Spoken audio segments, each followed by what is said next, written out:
11. Villa Merdia di atas awan. Gawat. Santi seketika terkejut begitu melihat kedua orang ini. Dia baru saja mengkhawatirkan persoalan keluarga Simbolo dan tak disangka sekarang mereka menghadapi masalah lagi. Sudah jelas bahwa orang yang melapor adalah Tuan Abram. Terlebih lagi ayah Tuan Abram adalah pejabat pemerintahan. Jadi sudah pasti kedua orang ini adalah utusan ayah Tuan Abram. Begitu ditangkap, yang ditakutkan adalah dia tidak bisa menjelaskan apapun meski ada bukti. Apalagi yang memukul terlebih dahulu adalah Dirga, sehingga akan makin sulit ditangani. Kakak, sepertinya ada sedikit kesalahpahaman di sini. Santi masih ingin membantunya menjelaskan. Kami tidak peduli apa itu kesalahpahaman atau bukan. Intinya ada yang melapor dan kami hanya bertanggung jawab untuk membawanya. Kalau memang kesalahpahaman, setelah beberapa pertanyaan kamu akan dibebaskan. Kami mengikuti perintah atasan, apa kamu takut diperlakukan tidak adil? Mereka berdua tidak ingin mendengar penjelasan dan mau menangkapnya secara paksa. Santi, pulanglah duluan. Dirga berkata dengan tenang. Aku akan pergi bersama mereka dan menjelaskan semuanya dengan jelas. Jangan khawatir, tidak apa-apa. Santi makin khawatir karena melihat Dirga yang masih belum menyadari betapa seriusnya permasalahan ini. Mana mungkin tidak ada apa-apa. Ini adalah trik yang dibuat oleh Tuan Abram dan ayahnya. Begitu kamu ditangkap, maka akan sulit bagimu untuk keluar. Batin Santi. Lalu, dia akan mendapatkan hukuman pukulan dengan tongkat. Namun, Santi tidak bisa mengatakan ini, karena takutnya dia akan ditangkap juga. Pada akhirnya, Santi hanya bisa menatap Dirga yang dibawa ke mobil patroli dan dibawa ke kantor pemerintahan. Apa yang harus kulakukan? Apa yang harus kulakukan? Santi sangat cemas. Dia sangat ingin kembali ke dalam restoran dan meminta bantuan keluarga Simbolo. Jika keluarga Simbolo bisa membantu, pasti hanya dengan satu panggilan saja keluarga Sastromojo akan langsung membebaskannya. Namun, ucapan Dirga yang barusan sangat kejam, sehingga menyinggung perasaan keluarga Simbolo. Sekarang sudah berakhir seperti ini. Keluarga Simbolo mungkin tidak akan membantu lagi. Sepertinya aku hanya bisa menemui ayahku untuk meminta bantuan. Ayah Santi juga bekerja di pemerintahan, tetapi dia hanya seorang juru tulis kecil. Meskipun harapannya kecil, tetap saja Santi hanya bisa pulang ke rumah terlebih dahulu untuk melihat apakah ayahnya bisa menggunakan koneksinya. Sementara itu, Dirga naik ke mobil patroli dan segera dibawa ke kantor pemerintahan. Cepat masuk ke dalam! Berani sekali kamu memukul Tuan Abram, lihat saja balasan yang kamu dapat nanti. Mereka bertiga masuk dari pintu samping. Tiba-tiba, seorang pemuda menghampiri mereka. Hei, sobat-sobat, kalian masih sibuk malam-malam begini? Begitu melihat orang ini, mereka berdua bergegas membungkuk dan menyapa. Ketua Abimanyu, selamat malam. Kami menangkap tersangka yang memukul seseorang dan baru mau mengantarnya ke ruang interogasi. Pria itu mengangguk dan berkata, Baiklah, cepat antar dia ke sana. Saat mereka berdua berpapasan, pria itu mengamati tersangka itu dengan rasa penasaran, seketika dia terhuyung dan terkejut sampai hampir jatuh.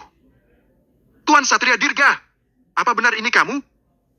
Pria tampan itu melangkah keluar dan mengadang di depan Dirga. Haha, Tuan Abimanyu, apa kabar? Dirga pun mengenalinya, pria itu adalah Abimanyu, yang mengantarnya pulang hari ini. Haha, ternyata benaran kamu, Tuan Satria. Abimanyu sangat senang, dia tidak menyangka akan bertemu kembali secepat ini. Kedua orang yang melihat ini pun terkejut, mereka tidak menyangka bahwa tersangka ini mengenali ketua Abimanyu. Jika begini masalahnya akan rumit. Hei, Tuan Satria, apa yang terjadi? Setelah berbasa-basi, Abimanyu pun menanyanya lagi. Oh, jadi begini. Dirga berkata dengan jujur. Tadi ada orang yang sengaja menjulurkan wajahnya dan menyuruhku memukulnya, jadi aku pukul saja. Lalu, tak aku sangka dia sangat berpikiran sempit dan malah melaporkanku hanya karena masalah sepele ini. Abimanyu mendengarkannya dengan penuh minat dan berpikir bahwa Tuan Satria ini masih seperti dulu. Entah siapa yang begitu sial sehingga dipukul olehnya.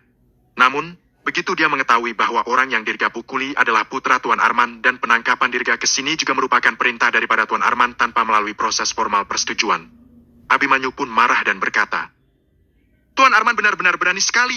Dia menggunakan sumber daya publik milik negara untuk kepentingan pribadinya. Aku harus memberitahu ayahku tentang hal ini dan menghentikan jabatannya. Kemudian, Abimanyu berkata pada kedua orang ini. Kembali dan beritahu Tuan Arman kalau aku melindungi orang ini. Suruh dia cari aku kalau ada masalah. Baik, Ketua. Mereka berdua yang melihat Abimanyu sudah berkata demikian tidak berani mengatakan apa-apa lagi dan hanya bisa melepaskannya. Tuan Satria tenang saja, aku akan mengantarmu pulang. Abimanyu mengantar Dirga pulang secara pribadi lagi. Saat sore hari, Abimanyu sangat mengagumi keterampilan Dirga dan sekarang bisa memberikan bantuan kecil pada Dirga, membuatnya merasa sangat senang. Apa kamu mau pulang ke Villa Gunung Naga? Abimanyu bertanya begitu mereka memasuki mobil. Tidak. Dirga menyebutkan nama tempat lain. Pergi ke Villa Moira. Wah, Tuan Satria, tempat-tempat yang kamu kunjungi sangat mewah. Ucap Abimanyu dengan penuh kekaguman. Villa Moira terletak di bawah kaki Gunung Moira, sekelompok villa yang dibangun dengan pegunungan dan sungai. Tempat ini adalah daerah kaya yang terkenal di kota Segara. Villa Gunung Naga hanyalah daerah kumuh jika dibandingkan. Sekitar setengah jam kemudian, Abimanyu tiba di villa yang dikelilingi pegunungan ini. Tuan Satria, apa ini benar-benar rumahmu? Abimanyu juga ikut turun dari mobil dan berdiri di bawah kaki gunung. Begitu melihat satu demi satu villa mewah, dia pun takjub dan berkata, "Kamu tinggal di mana?" Begitu melihat sekeliling, Dirga teringat bahwa guru ketiga pernah mengatakan bahwa villa miliknya berada di tempat yang paling tinggi. Maka dari itu, Dirga menunjuk dan berkata, "Seharusnya yang itu." "Yang itu?" Abimanyu juga memperhatikan villa tunggal yang seolah-olah tampak berada di atas awan. Tiba-tiba dia teringat, bukannya itu adalah Villa Moida di atas awan yang merupakan rumah mantan orang terkaya. Dia pun tidak tahu apakah Dirga sedang bercanda atau sedang berkata sesungguhnya. "Terima kasih." Setelah melambaikan tangan kepada Abimanyu, Dirga berjalan ke tengah gunung itu sendirian. Pada saat Abimanyu sedang mengemudi, tiba-tiba dia mendapat panggilan dari Kanaya. "Nona Kanaya, aku benar-benar minta maaf. Malam ini aku sedang bekerja, jadi tidak bisa menghadiri perjamuan ulang tahun kakekmu." Begitu telepon terhubung, Abimanyu langsung mengungkapkan permintaan maafnya dan bahkan ingin memberi ucapan selamat ulang tahun untuk Tuan Sadam melalui telepon. Namun, Kanaya malah bertanya dengan cemas. "Tuan Abimanyu, apa kamu tahu di mana Dirga? Tadi dia masih makan di sini, tapi begitu aku turun ke bawah, dia sudah tidak ada. Apa kamu boleh bantu aku untuk menyesuaikan pengawasan di sekitar sini dan lihat Dirga pergi kemana?" "Haha, tidak perlu menyesuaikan pengawasan, kamu mencari orang yang tepat," Abimanyu berkata sambil tertawa. "Aku baru saja mengirim Tuan Satria pulang ke rumah." "Kenapa? Sudah larut begini kenapa kamu masih mencari Tuan Satria? Memangnya ada urusan mendesak apa?" "Mungkinkah naga hitam mengutus seseorang lagi untuk membuat kekacauan dan merampas patung giok itu?" "Tidak mungkin, seharusnya naga hitam tidak berani bertindak begitu gegabah di kota Segara." "Tadi Dirga ada bilang kata-kata yang aneh, tapi kita tidak mendengarkannya. Akhirnya. Kanaya berkata makin cemas dan pada akhirnya dia pun menangis terseduh-seduh. "Perjamuan ulang tahunnya belum selesai, tapi kakekku tiba-tiba pingsan dan tidak sadar." "Tuan Abimanyu, katakan tadi kamu antar Dirga kemana? Cepat katakan dia di mana." Bab 12, sebenarnya siapa yang kamu ganggu? Saat ini, suasana perjamuan ulang tahunnya sudah berantakan. Tadi Tuan Sadam baik-baik saja, tapi entah kenapa beliau tiba-tiba pingsan dan tidak sadar. Ya, tidak ada tanda-tanda sama sekali. Bahkan beliau tidak minum terlalu banyak, lantas kenapa begini? Pasti beliau marah karena omong kosong yang diucapkan Dirga. Benar-benar sial. Kanaya sangat cemas hingga tak tahu harus berbuat apa begitu melihat kakeknya yang pingsan dan tak sadarkan diri. Sampai seseorang menyebutkan nama Dirga, kemudian makin banyak orang yang ikut mencelanya. Mereka semua berpikir bahwa ucapan Dirga yang membuat Tuan Sadam sakit hati. Hari ini adalah hari yang membahagiakan, tapi bajingan itu malah menyumpahi Tuan Sadam benar-benar jahat. Kalau terjadi sesuatu pada Tuan Sadam, keluarga Simbolo pasti tidak akan membiarkannya begitu saja. "Oh, ayolah, jangan mengeluh dulu. Cepat panggil ambulans." Tak lama kemudian, para petugas medis tiba dan membawa Tuan Sadam ke rumah sakit. "Dirga?" Kanaya juga terus mengingat perkataan yang diucapkan Dirga tadi. "Aku tidak pernah makan bersama dengan orang sekarat." "Orang sekarat? Apa maksudnya? Apa dia melihat sesuatu? Atau dia punya cara untuk menyelamatkan kakek?" Kanaya menyesal karena tadi dia tidak menanyakannya dengan jelas dan saat ini, dia langsung turun ke bawah lagi untuk mencari keberadaan Dirga. Maka dari itu, Kanaya menelpon Abimanyu.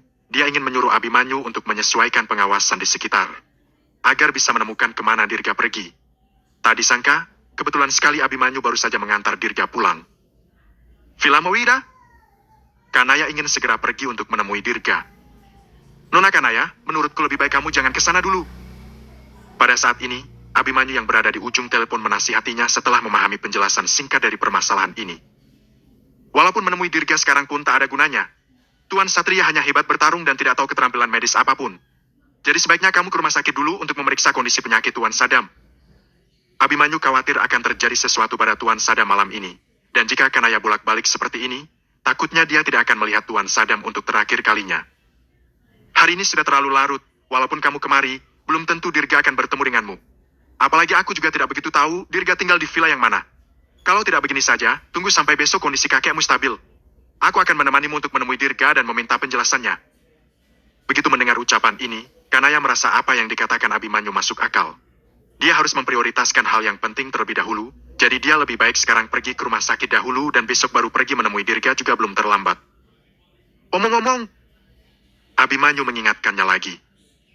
Kamu pun tahu bantuan dari Tuan Satria sangat berarti. Menurutmu besok harus membawakan hadiah apa untuk mengunjunginya? Benar, Kanaya tiba-tiba teringat bahwa dirinya tidak boleh pergi dengan tangan kosong untuk meminta bantuan orang. Lalu, apa yang harus dia persiapkan? Tidak mungkin kasih uang lagi, kan? Tadi Dirga sedang mentraktir temannya untuk makan dan meminta bantuanku untuk mengaturkan pekerjaan untuk temannya. Ucap Kanaya mengungkit persoalan ini. Kebetulan sekali, bukan? Abimanyu tertawa. Kamu membantu Tuan Satria mengatur hal ini dan sebagai gantinya, besok kamu bisa meminta bantuan pada Tuan Satria. Oke. Kanaya langsung menelepon untuk mengatur posisi Santi. Di saat yang sama, di aula kantor pemerintahan, Tuan Abram dan ayahnya sedang menunggu petugas yang mereka utus menangkap Dirga untuk diinterogasi. Pada akhirnya, mereka menunggu sekian lama dan Dirga tidak ada. Di mana orang itu? Di mana orang yang kusuruh kalian tangkap? Ayah Tuan Abram, Arman, memanggil dan menanyai orang yang tadi dia utus dan dia baru mengetahui bahwa Dirga sudah dibawa pergi oleh Ketua Abimanyu. Ketua Abimanyu? Tuan Abram terkejut. Dia tidak menyangka jika Dirga mempunyai koneksi yang seluas itu.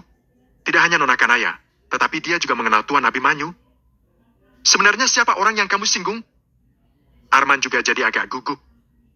Kenapa dia mengenal Ketua Abimanyu? Seandainya Ketua Abimanyu menyelidiki persoalan ini, yang ditakutkan adalah Tuan Arman tidak bisa menghindarinya. Pada saat Tuan Abram sedang kelabakan, tiba-tiba perusahaan juga menelponnya. Aneh sekali, kenapa perusahaan menelpon selarut ini? Tuan Abram bertanya-tanya. Apa aku harus lembur? Manajer Abram, maaf telah mengganggu Anda selarut ini. Ucap orang di ujung telepon itu dengan tenang. Sangat disesalkan bahwa saya harus memberitahu Anda kalau direktur tiba-tiba memutuskan untuk memecat Anda dari perusahaan. Ah, apa? Tuan Abram terkejut. Coba kamu katakan sekali lagi. Anda dipecat. Saya tidak tahu alasan spesifiknya. Anda sudah bisa datang dan mengemasi barang-barang Anda besok. Plak. Tuan Abram membanting ponselnya dan tubuhnya membeku. Ada apa? Arman bergegas bertanya begitu melihat raut wajah putranya menjadi aneh. Aku tiba-tiba dipecat dari perusahaan. Gumam Tuan Abram. Apa yang sedang terjadi? Kenapa bisa begini? Plak. Arman mendaratkan pukulannya pada wajah putranya, sehingga dia terjatuh ke lantai. Dasar anak kurang ajar, kamu masih bertanya kenapa?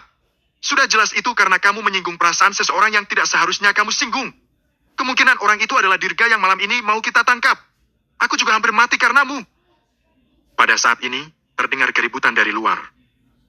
Tuan, orang yang kamu inginkan benar-benar tidak bersama kami. Di tengah pembicaraan mereka, sekelompok orang yang mengenakan jubah menyerbu masuk dan penjaga di depan hanya diam dan tidak menghentikannya sama sekali. Begitu melihat hal ini, Arman terkejut. Ini adalah Garda Kota Segara. Dia segera berdiri dan membungkuk. Komandan tiba, maaf karena tidak menunggu di luar. Seorang wanita heroik dan sombong. Dia adalah Mila, Komandan Garda Kota Segara. Tuan Arman, panggil Mila dengan ekspresi dingin. Aku dengar kalian menangkap seorang tersangka bernama Dirga. Di mana orangnya? Serahkan pada kami. Seterusnya semua berkas orang ini akan diserahkan ke kita untuk diadili. Begitu Arman mendengar ini, dia berpikir, kenapa datang meminta orang lagi? Pertama, Ketua Abimanyu membebaskannya, selanjutnya Komandan Garda Kota Segara juga datang mencarinya. Sebenarnya Dirga ini orang hebat yang seperti apa? Koneksinya seluas itu. Makin Arman pikirkan, dia makin takut. Dia tidak tahu jika penangkapan acak ini telat menusuk sarang lebah sebesar ini, sehingga membuat punggungnya tanpa sadar keringat dingin. Bu Mila, orangnya sudah dibebaskan. Ketua Abimanyu yang telah membebaskannya. Saya tidak akan berani lagi, tidak akan berani lagi. Dibebaskan begitu saja? Mila mengerutkan keningnya begitu mendengar hal ini. Dalam hatinya kesal, karena ternyata dia gagal mendapatkan apa yang dia mau. Dirga, anggap saja kali ini kamu beruntung. Lain kali jangan jatuh ke tanganku. Ayo pergi! berbalik dan membawa kerumunan pergi. Setelah Tuan Arman ketakutan cukup lama, dia berdiri dari bawah, kemudian memukul dan menendang putranya. Lihat kekacauan yang kamu perbuat. Bahkan membuat komandan garda kota segera bertindak. Kamu ingin membunuhku. Ya, lihat saja aku akan memukul anak kurang ajar sepertimu sampai mati.